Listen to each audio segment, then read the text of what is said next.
Assalamualaikum warahmatullahi wabarakatuh. Kami dari kelompok 4 akan mempresentasikan mengenai pemerintahan nagari desa pada awal kemerdekaan.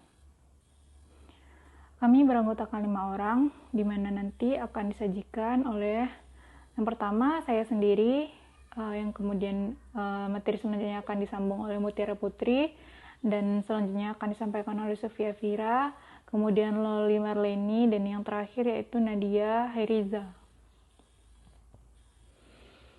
Pemerintahan Nagari di Minangkabau. Pemerintahan Nagari di Minangkabau merupakan unit sosial dan politik yang didasarkan pada kesatuan klan matrilineal dan dipimpin oleh sekelompok penghulu. Sepanjang keberadaannya, Nagari telah dipengaruhi oleh berbagai kekuatan eksternal, termasuk kolonialisme, Islam, dan negara Indonesia sendiri. Pada awal tahun 1946, setelah kemerdekaan Indonesia, banyak suara dari orang-orang di Sumatera Barat mengatakan bahwa sistem pemerintahan Nagari berdasarkan hukum kolonial tidak demokratis dan harus diubah. Presiden Sumatera Barat mengumumkan deklarasi nomor 20 tahun 1946. Deklarasi ini menyatakan bahwa kepala pemerintahan Nagari terdiri dari Dewan Perwakilan Nagari, Dewan Harian Nagari yang menjabat eksekutif, dan Wali Nagari. Hal ini berbeda sekali dengan kondisi Nagari menurut aturan sebelumnya, yang menyatakan bahwa kerapatan adat terdiri dari penghulu dan anggota Dewan Perwakilan Nagari dipimpin oleh rakyat secara langsung. Pada masa Orde Lama, sistem demokrasi dalam Nagari mencapai titik terendah.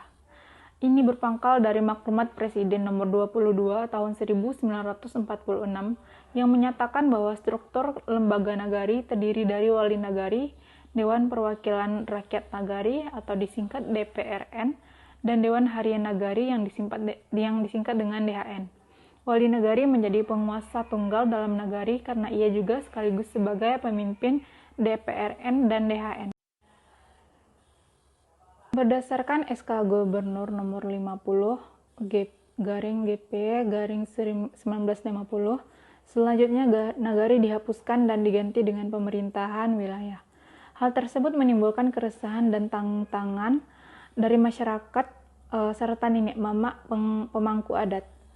Lalu Konferensi Nenek Mama atau Pemangku Adat tahun 1953 di Bukit Tinggi memutuskan agar pemerintahan Nagari dikembalikan. Hasilnya dengan SK Presiden RI dan melalui SK Mendagri tanggal 7 Februari 1954, sistem pemerintahan Nagari dihidupkan kembali. Pada masa ini timbul gerakan dari masyarakat Nagari untuk kembali menghidupkan kerapatan Nagari. Dan hal itu terwujud melalui SK Gubernur nomor 15 GSB 1968. Kerapatan adat Nagari kembali hadir dan menjalankan fungsinya dalam negeri. Sekian dari saya, materi selanjutnya akan disambung oleh rekan saya, yaitu Mutiara Putri. Baiklah, saya Mutiara Putri. Saya akan melanjutkan materi tentang sejarah pemerintahan Nagari di Sumatera Barat. Yang pertama yaitu pada tahun 1955. Gubernur Sumatera Tengah telah mengumumkan peraturan nomor EG55 tentang pemerintahan Nagari. Dalam peraturan ini terlihat ada keinginan untuk membuat pemerintahan Nagari menjadi lebih demokratis melalui mekanisme voting. Yang kedua yaitu pada tahun 1958. Gubernur Sumatera Barat telah mengeluarkan dua peraturan. Peraturan pertama nomor GSB 1KN 58 mengatur tentang pemilihan, pengangkatan, dan pemberhentian wali nagari. Yang kedua yaitu peraturan ini disempurnakan dengan peraturan nomor GSB 2KN 58 tentang mekanisme pemilihan dan penunjukan wali nagari. Yang ketiga yaitu pada tahun 1959. Gubernur Provinsi Sumatera Barat telah mengumumkan peraturan nomor 32 Desa GSB 1959 tentang ketentuan mengenai susunan dan komposisi kerapatan adat Nagari. Yang selanjutnya itu setelah proklamasi kemerdekaan. Sistem pemerintahan Nagari ini diubah agar lebih sesuai dengan keadaan waktu itu. Pada tahun 1946, diadakan pemilihan langsung di seluruh Sumatera Barat untuk memilih anggota Dewan Perwakilan Nagari dan Wali Nagari. Pada kenyataannya, Banyak anggota Dewan Perwakilan Nagari dan Wali Nagari terpilih yang merupakan anggota partai. Dalam masa Perang Kemerdekaan dibentuk juga organisasi pertahanan tingkat nagari, yaitu Badan Pengawal Negeri dan Kota, atau disingkat dengan BNPK. Badan ini didirikan atas inisiatif Hatip Sulaiman, namun setelah keluarnya Perda Nomor 50 Tahun 1950 tentang pembentukan wilayah otonom, maka sejak itu pemerintah nagari hampir tidak berperan lagi. Dan kemudian ditambah sewaktu Kabinet Muhammad Natsir tahun 1951 membekukan Dewan Perwakilan Rakyat di Provinsi Sumatera Tengah yang juga mencakup wilayah Sumatera Barat, Riau, Kepulauan Riau, dan Jambi sekarang. Maka dengan demikian, Dewan Perwakilan tingkat nagari pun statusnya menjadi tidak jelas juga. Kemudian pasca pemerintah revolusioner Republik Indonesia, hampir keseluruhan aparat nagari diganti oleh pemerintah pusat yang sekaligus mengubah pemerintahan nagari. Berdasarkan Undang-Undang Nomor 5 Tahun 1979 tentang desa, model desa Jawa dipakai menjadi bentuk standar dan nama pemerintahan tingkat terendah di seluruh Indonesia. Di Sumatera Barat, proses ini mulai dilaksanakan pada tahun 1983. Pemerintah daerah Sumatera Barat kemudian membagi 543 nagari yang ada di Sumatera Barat menjadi 3.516 desa. Sejak itu praktis pemerintahan nagari sudah tidak ada lagi. Pemerintah desa tidak mampu mengatur sumber daya ekonomi dan manusia. Pemerintah pusat menjadi sumber dukungan finansial yang signifikan terhadap pemerintah desa. Kerapatan adat nagari yang tetap diakui keberadaannya oleh negara, namun dalam kenyataannya tidak memiliki otoritas yang nyata. Poin pertama yaitu pemerintah nagari pasca kemerdekaan sampai lahirnya Undang-Undang Nomor 5 Tahun 1979.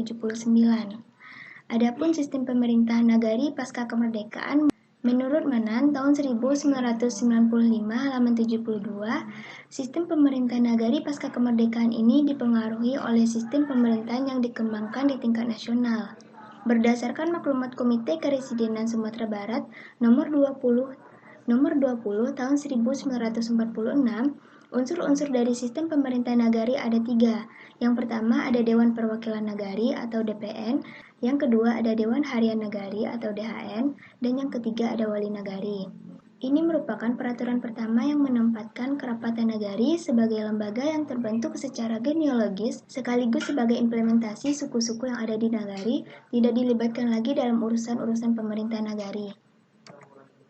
Jadi dapat disimpulkan bahwa pelaksanaan sistem pemerintah nagari pasca kemerdekaan sampai dengan dikeluarkannya Undang-Undang Nomor 5 Tahun 1979 tentang pemerintahan desa adalah merupakan cerminan pelaksanaan sistem pemerintahan di tingkat nasional yang telah ikut merubah sistem demokrasi asli masyarakat Minangkabau dan mulai terpinggirkannya kekuasaan kerapatan adat dalam sistem pemerintahan nagari. Sekian dari saya, selanjutnya akan disampaikan oleh teman saya sendiri. Assalamualaikum warahmatullahi wabarakatuh. Perkenalkan, nama saya Loli Marleni. Saya akan melanjutkan materi mengenai pelaksanaan sistem pemerintahan nagari pada awal kemerdekaan sampai akhir Orde Lama. Keberadaan nagari secara hukum diakui sah oleh pemerintahan nasional. Dalam penjelasan pasal 18 Undang-Undang 1945 ditegaskan bahwa dalam teritorial negara Indonesia terdapat lebih kurang 250 zelfbesturende landskapen, volksgemeenskapen, seperti desa di Jawa dan Bali, nagari di Minangkabau, dusun dan marga di Palembang, dan sebagainya.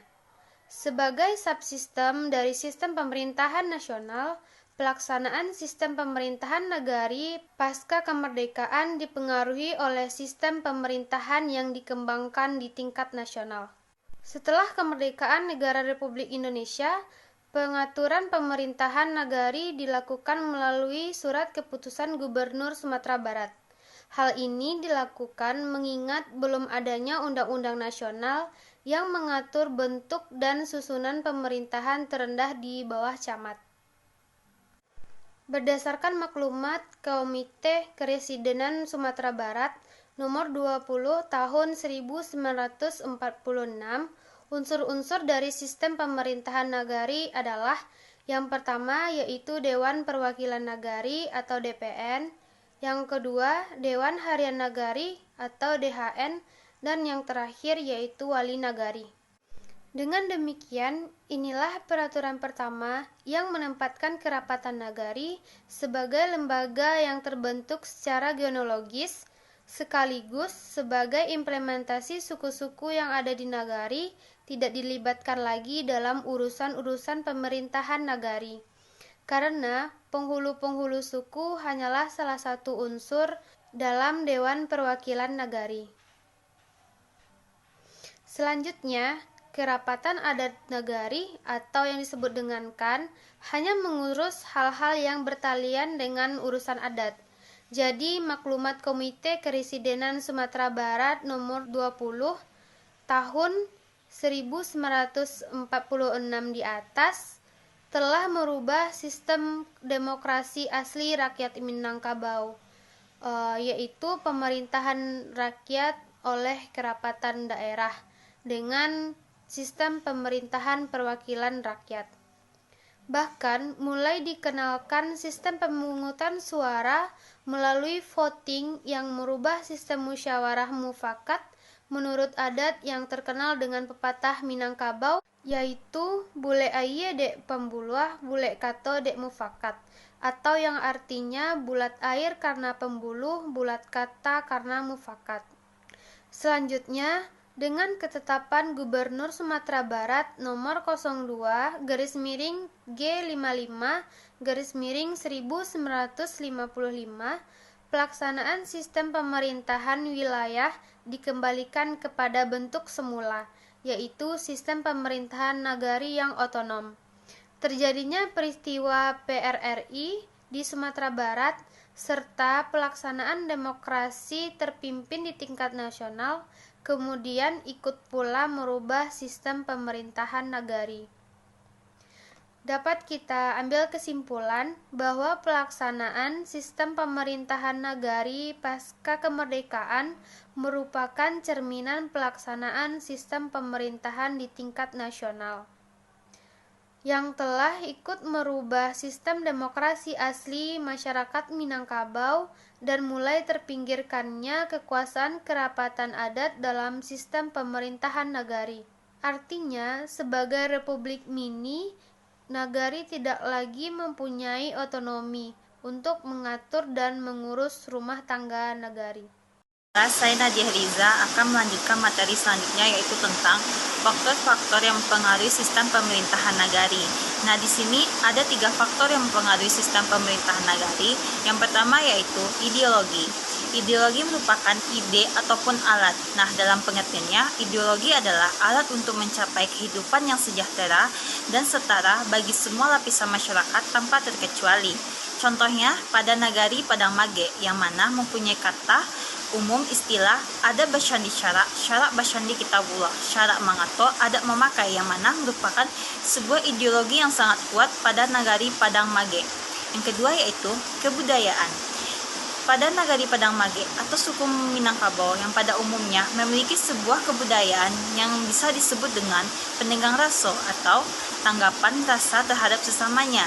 Nah, hal itulah yang mereka gambarkan dalam ungkapan walaupun harimau dalam parit kambing juga dikaluakan, yang mana artinya mereka lebih memilih memikirkan perasaan sesamanya ketimbang mengeluarkan apa yang ada dalam pikirannya. Nah, jika kalau itu mereka pikir akan menyinggung perasaan sesamanya, walaupun ternyata apa yang ada dalam pikiran mereka itu benar. Selanjutnya yaitu adat istiadat dan tradisi. Adat istiadat dan tradisi merupakan hal yang diajarkan turun-temurun dari nenek moyang dahulu kepada generasi sesudah mereka dalam sebuah kelompok. Nah, ini merupakan hal yang sakral karena adat istiadat dan tradisi itu sendiri mengandung nilai-nilai yang sangat penting bagi kelompok tersebut. Contohnya pada nagari Padang Mage, yang mana dapat dikatakan adat istiadat dan tradisi nenek moyang mereka dapat mereka pertahankan, walaupun tidak semuanya karena ada dari adat tersebut yang bertentangan dengan agama Islam. Nah, mereka ubah ataupun mereka hilangkan. selanjutnya itu kesimpulan. Nah, dari pembahasan awal sampai akhir dapat diambil kesimpulan bahwa pemerintah nagari di Minangkabau merupakan unit sosial dan politik yang didasarkan pada kesatuan matrilineal dan dipimpin oleh sekelompok penghulu, yang mana nagari merupakan kesatuan masyarakat hukum adat yang di dalamnya tertuang dalam pasal 1 huruf G pada peraturan daerah, yang mana menjelaskan tujuan penyelenggaraan pemerintahan nagari untuk mewujudkan kemajuan masyarakat Sumatera Barat yang berdasarkan konsep adat bersandi syarat bersandi kitabullah. Nah, pada pelaksanaan sistem pemerintahan nagari pasca kemerdekaan dengan keluarnya Undang-Undang Nomor 5 Tahun 1979 yang mana merupakan cerminan pelaksanaan sistem pemerintahan di tingkat nasional yang telah ikut merubah sistem asli masyarakat Minangkabau dan mulai terpinggirkannya kekuasaan kerapatan adat dalam sistem pemerintahan nagari. Nah, di sini artinya sebagai Republik Mini Nagari tidak lagi mempunyai otonom untuk mengatur dan mengurus rumah tangga nagari. Nah, maka dari itu timbullah faktor yang mempengaruhi sistem pemerintah nagari seperti ideologi, kebudayaan, adat istiadat, serta tradisi.